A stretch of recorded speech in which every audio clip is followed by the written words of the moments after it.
আওয়ামী লীগের নিবন্ধন থাকবে কিনা এবং আগামী নির্বাচনে দলটি অংশ নিতে পারবে কিনা তা সময় বলে দেবে বলে মন্তব্য করেছেন প্রধান নির্বাচন কমিশনার এএমএম নাসির উদ্দিন।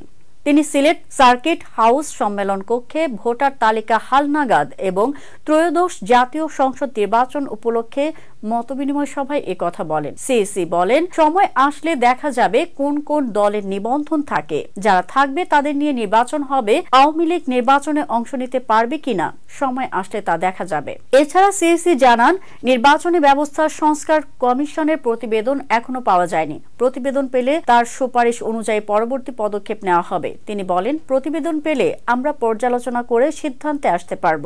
তিনি আরো বলেন, স্থানীয় সরকারের নির্বাচন একদিনে করার প্রস্তাব বাস্তবসম্মত নয় এবং জাতীয় নির্বাচনের সঙ্গেও এটি সম্ভব নয়। 16 ডিসেম্বরের ভাষণে প্রধান উপদেষ্টা যে টাইম ফ্রেম দিয়েছেন তা মাথায় রেখে নির্বাচন কমিশন কাজ করছে। সিইসি জানান, আগামী জাতীয় নির্বাচন ইভিএম এ অনুষ্ঠিত হবে না, তবে তিনি ভোটার তালিকা হালনাগাদে জনগণের ভোগান্তি কমানোর বিষয়ে কাজ করছেন এবং দুর্নীতির বিরুদ্ধে কঠোর ব্যবস্থা গ্রহণের ঘোষণা দেন। তিনি গণমাধ্যমের স্বাধীনতায় পূর্ণ আস্থা রেখে বলেন, একটি বুথে অনেক সাংবাদিক ঢুকলে সমস্যা হয়, তাই সাংবাদিকদের প্রবেশাধিকার নিয়ন্ত্রণে একটি নীতিমালা প্রণয়ন করা হবে। এছাড়া তিনি প্রবাসীদের ভোটাধিকার সম্পর্কে বলেন, তফসিল ঘোষণার আগেই তাদের ভোটার তালিকাভুক্ত করার ব্যবস্থা নেওয়া হচ্ছে এবং ইতোমধ্যে অনেক প্রবাসী ভোটার হয়েছেন।